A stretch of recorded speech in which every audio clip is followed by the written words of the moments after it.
Olha, como é que pintou a ideia da equipe? Já, assim, mas a conversa vai ser maravilhosa porque você contou um pedaço do teu passado e é muito sobre aquela região. Aquela região do Vale do Paraíba, em que tinha todas essas empresas, a Vibras, a Ingesa, a própria Embraer, tem o ITA, tem até um dos rapazes que estava até agindo de montar a live aqui, que é o Riso de São José dos Campos, o pai dele trabalha na Embraer, e ali é o nosso Vale do Silício, em alguma medida. Aquela Sim. região que vai, basicamente, de Jacareí até quase a fronteira com o Rio de Janeiro, aquela região, ela é uma região abençoada do ponto de vista tecnológico e intelectual. Foi ali que o Montenegro começou a instalação do ITA, surge o projeto da Embraer, então surgiu toda uma indústria bélica e aeroespacial ali. Ela foi desmontada depois, mas a boa parte daquelas pessoas foram realocadas em outras coisas. Tem um amigo nosso que é o Vitor Espanha, igual você estava sofrendo para fazer a bicicleta, eu vi o drama todo, eu vi os vídeos sobre a Zona Franca. O Vitor Espanha estava montando uma indústria de drone para pulverização de defensivos agrícolas para o agro brasileiro, mas o inferno, uma encheção de saco, uma burocrata, tudo é um drama para produzir aqui. E para mim, a ideia da equipe de Fórmula 1, ela foi um insight, eu juro pra você, ela pintou como um insight na live, que a live, eu tenho uma live que eu faço que eu fico 2 horas falando, e é meio que um processo cerebral que você vai falando e vai jogando. E eu sempre estava falando, olha, Entendi. a região nossa do Vale do Silício é o Vale do Paraíba. E aí eu falei, cara, estar na Fórmula 1 seria o coroar de um desenvolvimento de uma área industrial de ponta, altíssima tecnologia, indústria espacial, indústria de drone, indústria de software, polo de startups, em que aí sim, uma equipe de Fórmula 1, ela coroa isso como um exemplo de um país que cultura a engenharia fina, a engenharia de ponta, como um elemento, vamos dizer, fundamental da sua personalidade nacional, vamos colocar assim, né? E aí eu dei o um exemplo que para mim soava óbvio, né? A aerodinâmica na Embraer com o motor, os componentes elétricos do motor da VEG, que são já 2 exemplos brasileiros que contraem uma lógica mundial de que o Brasil não é capaz, né? A VEG é hiper competitiva, está agora no mercado de motor até eólico, e a Embraer, ela é a Embraer, eu vi que ela fez até a parte aviônica, eletrônica do Gripen, né, que é um caça dessas últimas gerações que tem. Então, Sim. o, o Esse caça que foi lançado agora há pouco, né? Eu acho que é então, o terceiro ou quarto país, né, que faz o caça supersônico agora. sim. E o Brasil conseguindo adaptar isso, sabe? O Gripen que é feito agora no Brasil não é igual mais o da Suécia. A Embraer está desenvolvendo, tá evoluindo ele. Então, estar na Fórmula 1 seria um caminho, para mim, assim, que se a gente leva o Brasil para essa linha, seria um caminho natural. Né? A gente estava falando, né, assim, o Brasil já teve equipe de Fórmula 1 antes, você comentou, acho que era até legal você trazer um pouco da história, mas a Copersucar era Fittipaldi, ela durou até acho que 81, Sim. 82, por aí. E o Adrian Newey, que hoje é o mago ainda da engenharia da Fórmula 1, aqui tinha um que chamava Harvey Postler, grandes projetistas passaram lá. O Keck Rosberg, que foi campeão, chegou a passar lá. Então, sabe, foi uma equipe séria. Salvo engano, em 78, a Copersucar fez mais pontos que a Ferrari, sabe? Então não era Olha, brincadeira, eu não sabe? sabia dessa estatística, mas legal. Ela fez uma pontuação decente, quase certeza, dá pra cravar. Não, com certeza foi 78. Foi 78. 77 o Lauda foi campeão, 79 foi o Scheckter, foi 78. E nessa lógica, né? Assim, a gente já esteve lá, eu sei que a Fórmula 1 mudou muito, eu sei que hoje é quase impossível conseguir uma vaga dentro da Fórmula 1, as equipes têm que autorizar e tal, mas assim, a Cadillac entrou muito porque hoje a Fórmula 1 americana, os caras ficaram pressionando. Se faz sentido pra gente ser uma potência de engenharia, eu acho que faz. Eu acho que uma das facetas que o Brasil tem que ter é essa. Faz sentido o Brasil estar na Fórmula 1, se não na Fórmula 1, na Fórmula E com a VEG, sabe? Aí eu tô falando com um É. campeão aí, você conhece mais do A que gente eu. já tentou há bastante tempo, com a VEG lá, seria muito legal. Inclusive a VEG vai nas coisas de Fórmula E lá que a gente tem em São Paulo. Eu acho que essa ideia é muito legal, principalmente do ponto de vista de mostrar para o mundo que o Brasil teria essa tecnologia de ponta, né, para conseguir desenvolver algo que pudesse competir com as equipes né, do mundo de uma maneira de igual para igual. O grande problema hoje, se você fosse falar realisticamente, vamos fazer uma equipe de Fórmula 1 brasileira, né? O principal ponto eu acho que não seria um problema para fazer o motor elétrico da VEG, né, da parte híbrida. Isso aí não é fácil, mas é relativamente ok de fazer. A bateria seria um problema, mas a bateria, todos os times de Fórmula 1, ninguém faz a sua própria bateria, né? Você tem um supplier que eles fazem eles acabam comprando célula chinesa, célula daqui, faz a parte eletrônica, o controle de voltagem. Então, o principal seria o motor a combustão, né? Porque é uma coisa muito específica. O motor a combustão, nos modelos atuais das regras de Fórmula 1, eles não fazem nem sentido para o desenvolvimento de tecnologia. Eu te dou um exemplo. Para um motor ter muita eficiência, qualquer motor hoje em dia, ele tem o comando de válvula variável. Então ele muda a geometria de válvula para você otimizar a entrada de mistura de ar e combustível para fazer a combustão da forma otimizada. Por algum motivo, a Fórmula 1 proibiu isso, falou não pode ter válvula variável. Então, você tem que fazer um trabalho de acústica e ondas de choque super específicos para conseguir, com comando de válvula fixo, ter uma simulação de um variável para você ganhar eficiência. Essa tecnologia é extremamente difícil de fazer, não serve para absolutamente nada, porque todos os carros de rua já usam o comando variável. E é simplesmente porque alguém inventou no regulamento isso, então os caras têm que gastar dezenas de milhões de dólares para desenvolver algo que não tem nada a ver com o que usa comercialmente. Então eu acho que o principal problema técnico ali, imagina que a gente tivesse uma equipe de Fórmula 1, seria fazer um motor a combustão do jeito que é. Mas daria para você ser um cliente, por exemplo, a Cadillac é um cliente da Ferrari, né? Então, assim, ele usa o motor Ferrari ali e compra o powertrain e acabou. É uma equipe americana, mas usa o powertrain, que seria o caminho mais ideal. Não é uma dificuldade ter uma equipe. Por exemplo, a Alpine está à venda. Então, se a gente quiser comprar a equipe, tem lá um valor de mercado, 2, 3 bilhões. Lá, a Alpine acho que até menos, deve ser 1,8, alguma coisa assim. Mas é ir lá e comprar a licença, comprar a equipe e começar a rodar a equipe. Do ponto de vista de aerodinâmica, do ponto de vista de motor elétrico, do ponto de vista operacional, logisticamente, operar do Brasil seria um problema, porque você entra dentro do budget cap e você fazer a logística do Brasil entrando e saindo fica muito mais caro que os outros times. Você tem que sair daqui, depois voltar para cá, para ter como base. A maioria dos times estão baseados na Europa. E só a Cadillac, acho que só a Cadillac está fora. A Haas não tá? A Haas foi para a Alemanha, não? Não, a Haas é em Banbury, na Inglaterra, ali 1 hora de Londres, norte de Londres. A Haas Mas também eles têm uma planta nos talvez Estados eles Unidos, tenham algumas coisas. Isso, eles podem ter uma base lá de desenvolvimento, alguma coisa, mas o operacional da equipe é na Inglaterra. O Vale do Silício da Fórmula 1 é ali ao redor de Silverstone, né? Das 11 equipes, tem 8 lá, né? Só a Ferrari que está fora, a Sauber, que é a Audi agora, que está um pedaço na Suíça, mas o resto fica ali na Inglaterra. Mas tem várias tecnologias muito específicas, né? Que daí, obviamente, precisariam ser desenvolvidas para fazer um carro competitivo. Mas a gente hoje em dia não tem capacidade nem de produção. Por exemplo, vamos começar pelo material básico. Fibra de carbono e titânio. A gente não tem praticamente nem capacidade de fabricar, né? A gente tem que comprar fibra de carbono, comprar resina, fazer toda a parte de autoclave, toda a parte de desenho. Isso aí teria que ser totalmente externo, né? A gente não tem nenhum tipo de manufatura de fibra de carbono. Daí a parte de simulação de dados, a parte de simulação, a parte de desenho, toda a parte de automação de CAD, né? E o uso de, por exemplo, desenhos generativos de AI para sair com as peças da melhor forma possível. Isso aí também terá que ser software vindo de fora. A gente não tem ninguém no Brasil que desenvolve esse software do zero. Então, assim,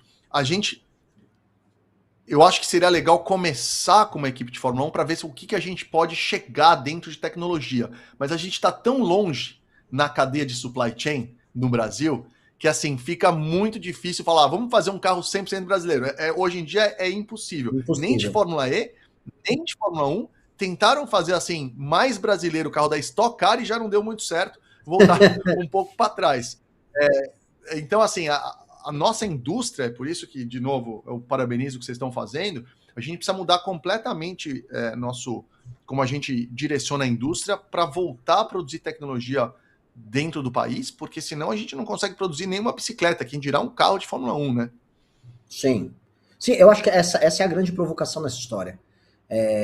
Quando a gente pega certos setores de qualquer indústria que é exatamente de ponta, a gente pode falar de indústria aeroespacial, a gente tá falando da Fórmula 1 agora, que ela é como se fosse o topo do topo do topo da indústria automotiva, vamos colocar assim.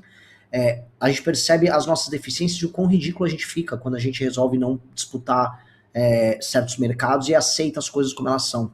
E é ridículo. Eu tava, amigos nossos, tava conversando com gente que trabalhou na indústria aeroespacial brasileira, e eles levam, assim, a discussão nos mesmos termos que você tá levando aqui. Olha, a gente não consegue começar a projetar um motor de um foguete, a gente não consegue ir nessa linha, a gente não consegue trabalhar, vamos dizer, como funcionaria a parte química fina de um combustível igual nem para chegar perto do que a SpaceX talvez faça de eficiência no motor e tal. Então, é muito assustador.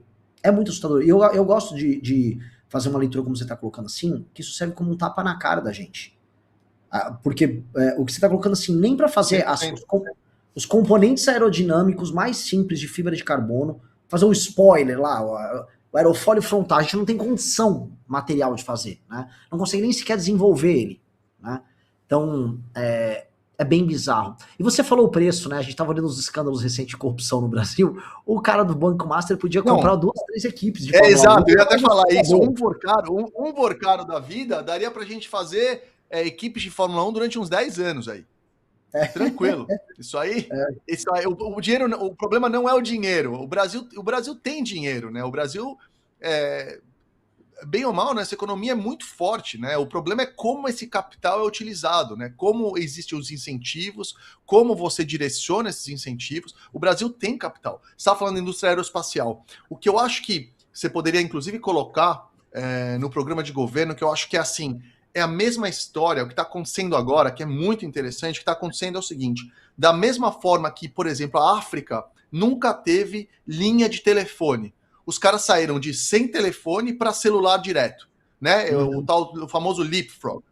O que está acontecendo agora, você falou de motor de foguete, né?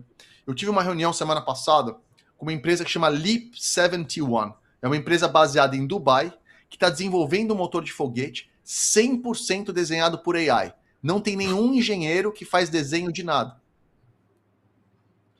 Os caras pegam o seguinte, eles colocam dentro do algoritmo deles as especificações que eles precisam para o motor, o formato, as leis da física básicas de cada componente e deixa o sistema desenhar ele mesmo. E depois de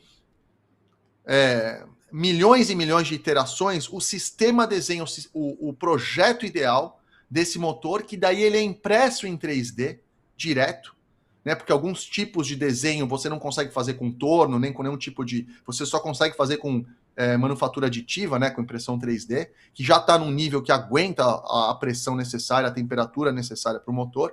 E eles fizeram o motor e funcionaram o motor. Inclusive fizeram 2 tipos, né? Fizeram o motor normal e fizeram o Aerospike. E os caras estão fazendo esse leap. Você não precisa mais...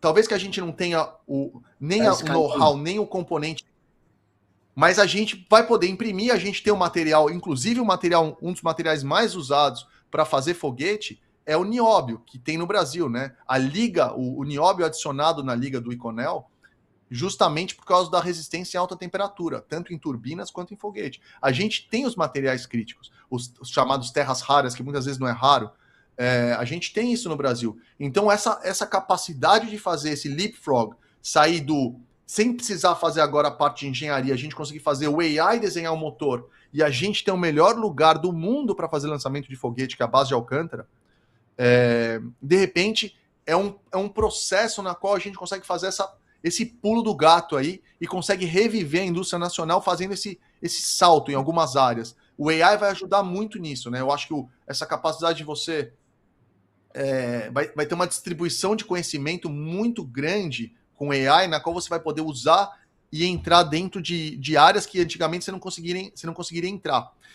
E na Fórmula 1 está acontecendo exatamente isso. A gente está no processo agora de implementação do AI para tomada de decisão. Então, mesmo alguns engenheiros da Fórmula 1 e da Fórmula E, né, no meu caso, que a gente está implementando isso, a gente está vendo como não só melhorar, mas implementar esses agentes, o AI, para tomar decisão do carro na pista. Está mudando drasticamente e mês a mês, assim. Então, a gente, né, como Brasil, a gente está muito para trás disso, mas acho que daria para usar essa tecnologia para várias coisas.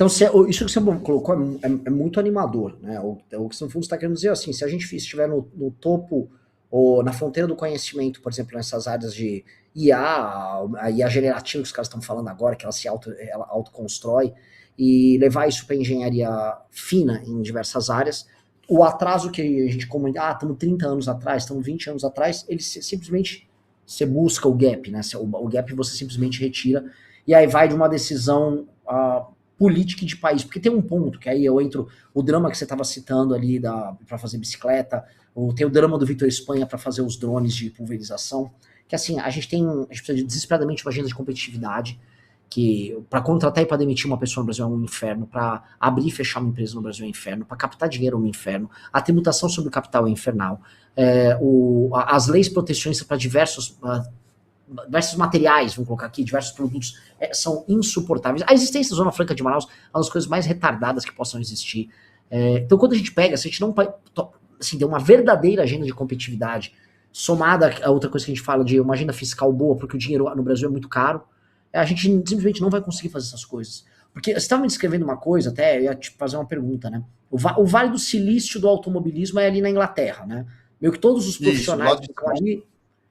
Mesmo para uma equipe francesa é meio difícil, sempre foi difícil para os franceses ter equipe fora ali, ter equipe no continente, mesmo os alemães acho que tiveram dificuldade, só a Ferrari, que é uma ilha ali, vamos dizer, longe da ilha inglesa, mas ela, acho que com muito dinheiro ela compensa ali para estar brigando, mas a pergunta que eu queria deixar sobre isso, numa área como o automobilismo, essa vamos dizer, essa aceleração dada pela inteligência artificial e por essas novas tecnologias que estão vindo, elas permitiriam ao empreendedor brasileiro, dentro de um projeto de país diferente, ou seja, vamos supor, o Lucas de Grassi fala, não, eu vou juntar as forças produtivas aqui, eu vou montar a de Grassi Racing, vou falar com a Embraer aqui, vou falar com outra ali, levantei um capital. É possível, com um projeto de médio e longo prazo, cortar esse gap? A minha pergunta é essa, é possível, usando a inteligência, a gente quebrar. Mesmo que manter assim, tem uma equipe lá na Inglaterra, a Copersucar chegou a ser na Inglaterra, ela começou no Brasil, ela foi pra Inglaterra. Ela tinha ainda base aqui, mas ela foi para lá. Tipo, tem uma base na Inglaterra, tem outra no Brasil, desenvolve tecnologia aqui e ali, aí lança um carro de rua aqui no Brasil, de alta performance, porque o branding pegou e não sei o quê. É possível construir um caminho nessa linha? Sim, é possível, eu acredito muito nisso. Eu acho que o Brasil, se você construir um framework de leis e regras que incentivem a indústria, incentivem você trazer esse capital e o capital intelectual para o Brasil, tem um potencial gigantesco. Eu te dou um exemplo, onde é um benefício claro. Na Fórmula 1 você tem um budget cap, né? Que é o máximo que você pode gastar. Todas as equipes podem gastar lá 150 milhões por ano de operacional. Excluindo os pilotos, excluindo o chefe de equipe, mas enfim, todo mundo pode gastar a mesma coisa. Uma equipe suíça, ela tem que é o caso da Audi, que a metade está lá, ela tem um pênalti, porque na Suíça, qualquer um ganha muita grana. Uma secretária ganha 2 vezes mais do que ganha uma secretária na Itália. E no Brasil, a secretária ganharia 10 vezes mais. Então você teria uma vantagem competitiva ter a equipe no Brasil. Você teria mão de obra boa e você teria um custo muito baixo. Se você tivesse a parte fiscal arrumada, você teria um incentivo de ter a equipe no Brasil. Fazer toda essa parte operacional no Brasil e reduzir o seu budget cap para você conseguir usar para outras coisas, desenvolvimento, enfim, melhoria do carro e tal. Então, sem dúvida.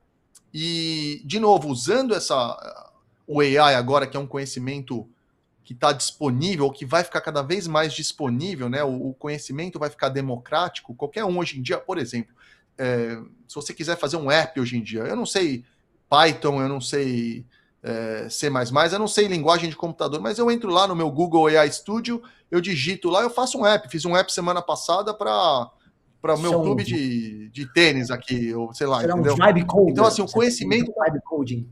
Não, fiz para entender, para ver como é que funciona, e funciona super bem. Não é nem vibe coding, né? É vibe prompting. Você só precisa escrever o que você quer, ter uma linha de raciocínio e acabou, né? Então, assim, isso vai acontecer com desenho de carro, vai acontecer com simulação de carro. Olha que legal. Antigamente, como é que você fazia o assoalho de um carro, né?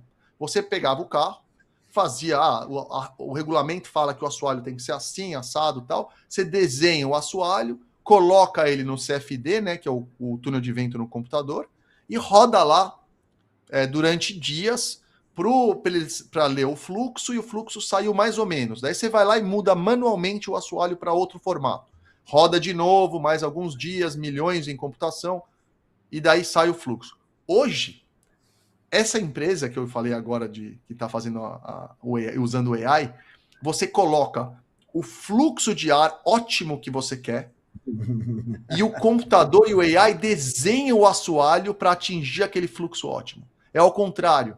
Você coloca a especificação que você quer e o computador desenha. Não é mais um engenheiro que fica falando, eu acho que essa letra é mais para cá, essa é mais para lá. Tal. O computador desenha otimizado para você já inicialmente. Então isso vai mudar muito como a indústria vai funcionar. E o Brasil, a gente tem eletricidade de base boa, de baixo carbono e barata, e a gente tem espaço para cada vez mais ter fotovoltaico sem problema. Isso aí vai ser o grande limitador do futuro, vai ser a quantidade de energia. Inclusive, né, se você olhar no gráfico, existe uma correlação direta, né, entre quantidade de energia per capita e desenvolvimento do país. E o Brasil tem um potencial energético, a gente não tem um limite de energia. A gente tem todo esse potencial. Então a gente vai ter computação barata, a gente vai ter esse potencial energético, a gente tem as matérias-primas, a gente vai ter agora esse conhecimento democratizado, a gente só precisa que o governo não atrapalhe, que crie um framework que incentive as empresas e as pessoas a começarem negócios. Porque vai dar para explodir o Brasil com essa combinação de fatores, na minha opinião. Nossa, assim, Lucas, isso é muito legal que você está falando, porque eu venho tentando gravar vídeos e tentar explicar isso com uma maneira otimista sobre o Brasil, porque a leitura do Brasil de uma parte das pessoas hoje é muito negativa, e mesmo das candidaturas presidenciais estão aí, eu não vou transformar essa live em live de candidato, né, mas assim, a leitura é muito negativa, é muito tipo, meio vingativa, vamos sair fora da esquerda, não deixa o fascismo voltar, e cara, se a gente arruma alguns elementos, você puxar uns botões aqui, é o que você falou, certos pressupostos aqui são fenomenais. Essa questão da energia barata, a gente nem estamos falando de energia nuclear. A gente bota, vamos dizer, energia renovável mais energia nuclear, que é uma energia limpa no fim do dia e hoje cada vez mais segura. Você tem uma base energética muito grande para fazer data center, para você poder trabalhar com IA de maneira intensiva aqui. E se a gente anda com uma agenda de competitividade, e você se torna atrativo para trazer nômades digitais e capital humano de alta qualidade, o que acontece, que é uma discussão que eu tive até com a galera numa revista americana, chama Palladium, lá em São Francisco, uma revista do universo tech, né, da universo da direita tech. E o pessoal falou muito, cara, o mundo vai ser assim, um grupo de pessoas talentosas se muda para um lugar bom de se viver, um lugar legal, com um clima legal, monta a empresa, é feliz por um tempo, aí depois constrói em outro lugar. E o Brasil é um dos países que tem os ingredientes para você ser feliz. Se a gente resolve basicamente a parte de segurança pública, infraestrutura, energia suficiente, marcos regulatórios corretos e concretos, você consegue ter a instalação de empresas de alta tecnologia e a atração desse capital humano de qualidade. E esse efeito que você está falando se torna inevitável. Por isso que eu acho que o futuro para nós, se nós fizermos essa lição de casa, ele é glorioso. Não é nem que o Brasil vai melhorar um pouco, é tipo, o Brasil tem tudo para ser uma dessas 5 nações mais importantes do mundo, as nações a decidir as coisas. Me dá uma agonia isso.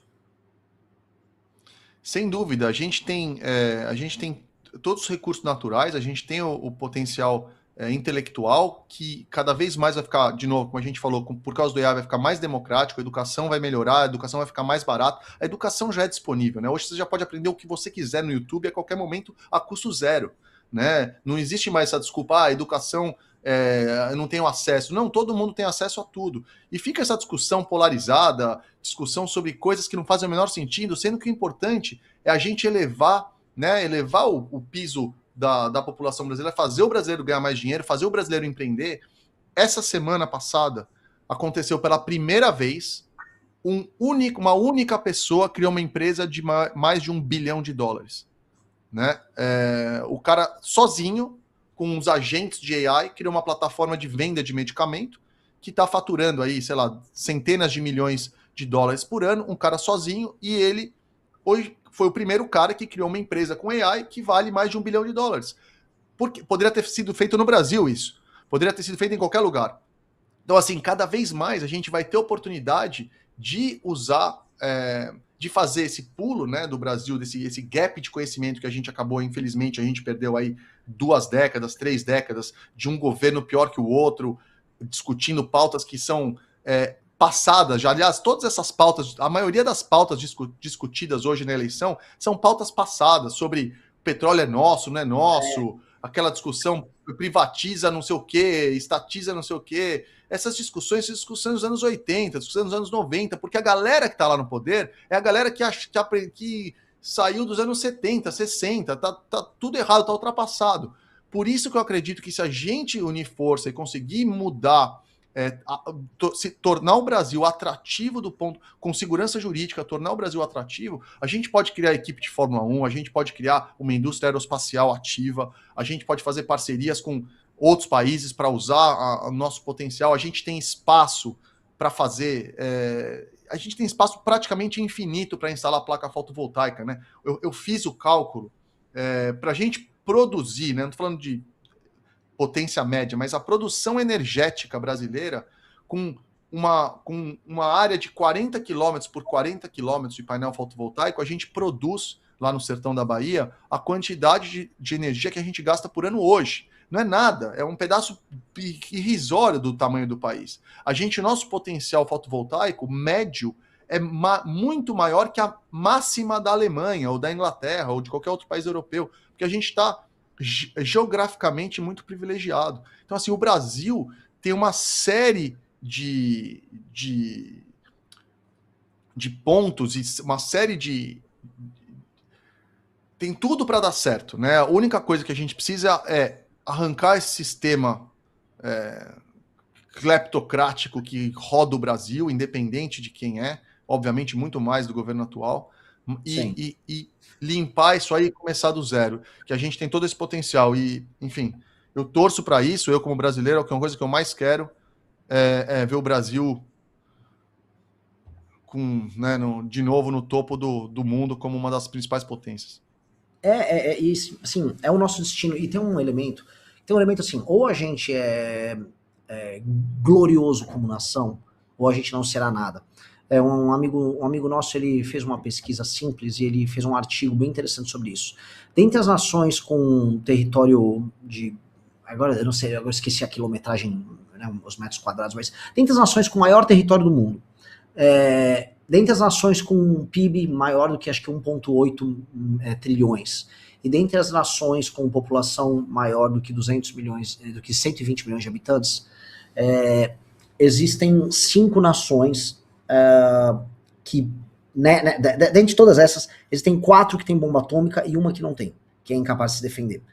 As outras são Índia, China, Estados Unidos, Rússia, e aí vem o Brasil. A gente pode contar a União Europeia como território, aí tem a França, a Inglaterra que tem arma nuclear. Eu nem era um defensor da ideia de armamento nuclear, nem achava que era um tema a ser discutido. Mas no mundo que está vindo aí, o Brasil ele tem todos esses predicados que você lançou, e a gente é incapaz, eu volto a colocar, incapaz de se imaginar grande. E ao não se imaginar grande, a gente acaba ficando pequeno diante dos desafios do mundo, e o mundo vai querer o que nós temos. E assim, o mundo está ficando muito perigoso. Se a gente fizesse uma retrospectiva e perguntasse há 10 anos atrás, tá tendo guerra no mundo aí no futuro? Pois bem, tá tendo guerra no Irã, tá tendo guerra em Israel, tá tendo guerra na Ucrânia, teve guerra na Venezuela agora, estamos prestes a ter uma guerra entre Taiwan e China. O mundo está bem deflagrado. A gente só não está chamando isso de guerra mundial, mas há vários conflitos, e praticamente todos esses conflitos os Estados Unidos estão envolvidos direto ou indiretamente, a famosa guerra proxy. Então o mundo está ficando complicado. O Brasil ele detém todos esses recursos que você falou, uma capacidade de produção de comida, detentor de terras raras, matéria-prima de alta qualidade. Estamos falando aqui de uma posição geográfica no sul global interessante, hoje nem tanto, mas no sul global muito interessante. Estamos falando de água, recursos hídricos, energia, ou seja, o Brasil ele pode simplesmente, enquanto nação, deixar de existir se nós não entendermos o nosso papel. Porque ele pode muito bem ser dividido, aí vem uma repartição de nações estrangeiras sobre nós, e nada que já não tenha acontecido na história humana várias e várias vezes.